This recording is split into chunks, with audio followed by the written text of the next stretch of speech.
គ្រាន់តែឃើញក្បាលវីដេអូដំបូងគឺថាមើលទៅទំនងខ្លាំងមែនទែនបងប្អូនគ្នាដែលយើងមានជាមួយនឹងមុខម្ហូបឆាជូរអែមដើម្បីចែកម្លែកមិនមែនដើម្បីចែកម្លែកគេថាដើម្បីបង្ហាញបាទបងប្អូនបាទទស្សនាអញ្ចឹងបងប្អូនដែលគេថាមិនមែនបង្រៀនទេបាទគេថាគ្រាន់តែចង់ចែកម្លែកអឺពីការធ្វើមុខម្ហូបប្រជាប្រចាំថ្ងៃរបស់ខ្ញុំអីចឹងបងប្អូនបាទហើយយើងចាប់ផ្ដើមបាទកិច្ចច្រាំជាមួយនឹងខ្ទឹមសរបស់យើងបាទហើយខ្ទឹមសនេះដែរយើងអត់បានយកសំបកវាចេញទេគឺយើងដាក់ទាំងសំបកនោះផងដែរដើម្បីដល់ពេលយើងរលីងវាទៅវាឈ្ងុយអញ្ចឹងបងប្អូនហើយបន្ទាប់មកក៏យើងចាប់ផ្ដើមហាន់ជាមួយនឹងកញ្ច្រាំជាមួយនឹងខ្ទឹមក្រហមយើងលាយខ្ទឹមក្រហមជាមួយអឺមួយផ្លែហៅថាបកគល់បាទហើយបន្លែរបស់យើងមានប៉េងប៉ោះបាទឆាឆ្អែមនេះខ្វះប៉េងប៉ោះគឺអត់បានទេហើយមួយទៀតគឺ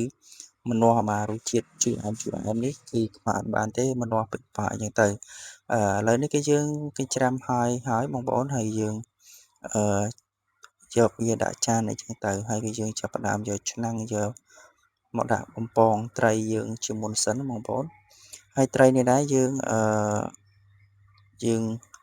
យកវាប្រឡាក់អំបិលជាមុនសិនណាបងប្អូនប្រឡាក់អំបិលហើយយើងវះវាឆូតវា1 2ចឹងទៅដើម្បីយើងបំពងទៅឲ្យវាស្រួយហើយឲ្យវាឆ្អិនល្អអញ្ចឹងណាវាពេលដែលយើងពងទៅវាឆ្អិនល្អហើយវាអត់សូវជាប់ផ្ទះបើយើងអត់បានប្រឡាក់ជាមួយនឹងអំបិលទេប្រហែលណាវានឹងជាប់ផ្ទះអញ្ចឹងទៅបងប្អូនហើយឥឡូវនេះដែរត្រីរបស់យើងគឺឆ្អិនម្ខាងហើយបងប្អូនហើយយើងប្រែវាដាក់ម្ខាងតិចចឹងទៅបានពងវាឲ្យក្រហមចេះមកបានឲ្យក្រហមរៀងខ្លោចចេះមកក្រហមរៀងខ្លោចគេថាត្រីរបស់យើងគេថាឆ្អិនហើយហើយយើងឆ្អិនទាំងសងខាងអញ្ចឹងបងប្អូនហើយយើងចាប់ស្រង់វាទុកមួយកន្លែងទៅបានដាក់ក្នុងចានមួយកន្លែងទៅហើយយើងចាប់ផ្ដើមធ្វើគ្រឿងឆាបាទថាសុសឆាវាបងប្អូនបាទហើយមុនដំបូងយើងដាក់ខ្ទឹមសដើម្បីបំពងវាឲ្យឈ្ងុយជាមុនសិនបាទហើយខ្ទះនេះដែរយើងចៀនហើយយើងមិនចាំលាងទេបាទគឺដាក់អឺឆាយកតែម្ដងចឹងទៅបាទហើយយើងចាប់ផ្ដើមដាក់ជាមួយនឹងខ្ទឹមសស្ករត្នោតបាទកូរវាឲ្យឡើងឈ្ងុយចឹងទៅហើយយើងចាប់ផ្ដើមដាក់នៅខ្ទឹមក្រហមបាទខ្ទឹមក្រហមនេះដាក់បន្ទាប់ចឹងទៅយើងរលីងវាឲ្យឆ្អិនឲ្យឈ្ងុយសព្វជាមួយនឹងខ្ទឹមសចឹងទៅគឺយើងចាប់ផ្ដើមដាក់ជាមួយនឹងទឹកអំពិលទុំយើងដាក់ទៅតាមចំណង់ចំណូលចិត្តអីចឹងទៅបាទចំណង់ចំណូលចិត្តខ្ញុំគឺថារាងជូរតិចអញ្ចឹងបងឆាជូរអែមវាជូរហ្នឹងហើយបាទហើយយើងខ្សែផ្សំគ្រឿងវាហើយចឹងទៅខ្ញុំដាក់ដូចជាទឹកត្រីបាទប្រហែលជា2ទៅ2ទៅ2ស្លាបព្រាជាងអីបងប្អូនដាក់ទៅបាទហើយដាក់ស្ករប៊ីចេងហើយយើងដាក់ទឹកប៉េងប៉ោះបន្តិចទៅដាក់ទឹកទេសបន្តិចទៅហើយដាក់ជាមួយនឹងប្រេងខ្យងចឹងទៅយើងកូរវឹកវាឲ្យវាសព្វជាមួយនឹងសុសចឹងទៅបាទឲ្យវាឈ្ងុយបាទគេថាកូរចេះតែឈ្ងុយពេញផ្ទះតែម្ដងបាទហើយយើងចាប់ផ្ដើមដាក់បន្លែវាចូលតែម្ដងហើយបន្លែដែលយើងដាក់មុនគេនោះគឺបន្លែហៅថាផ្លែម្នាស់បងប្អូន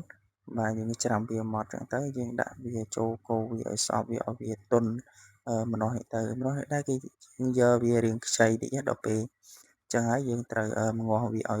វាទន់សាច់តិចចឹងទៅគឺយើងចាប់ផ្ដើមដាក់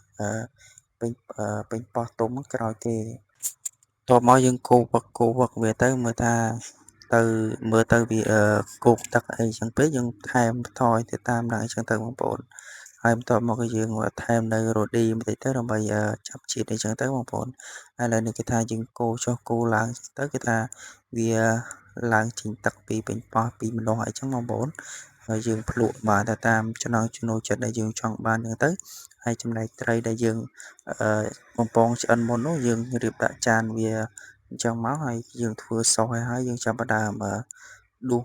ដាក់វាពីលើអញ្ចឹងទៅបាទឲ្យវាចូលជាតិអញ្ចឹងបងប្អូនហើយអានេះគឺបើយើងញ៉ាំភ្លាមធ្វើហើយញ៉ាំភ្លាមអីចឹងគឺវាឆ្ងាញ់បើសិនយើងទុកយូរអញ្ចឹងទៅវាចូលជាតិអាកជាមួយនឹងសាច់ត្រីបើសិនជាយើងញ៉ាំឥឡូវអញ្ចឹងទៅវាស្រួយពីសាច់ត្រីអីចឹងណាបងប្អូនហើយគឺយើងបន្ថែមនៅស្លឹកខ្ទឹមអីទៅតាមចំណង់ចំណូលចិត្តបងប្អូនទេទៅបាទហើយឥឡូវនេះគេថាមុខម្ហូបយើងគឺហើយបងប្អូនគេថាមើលទៅទំនងខ្លាំងមែនតើបា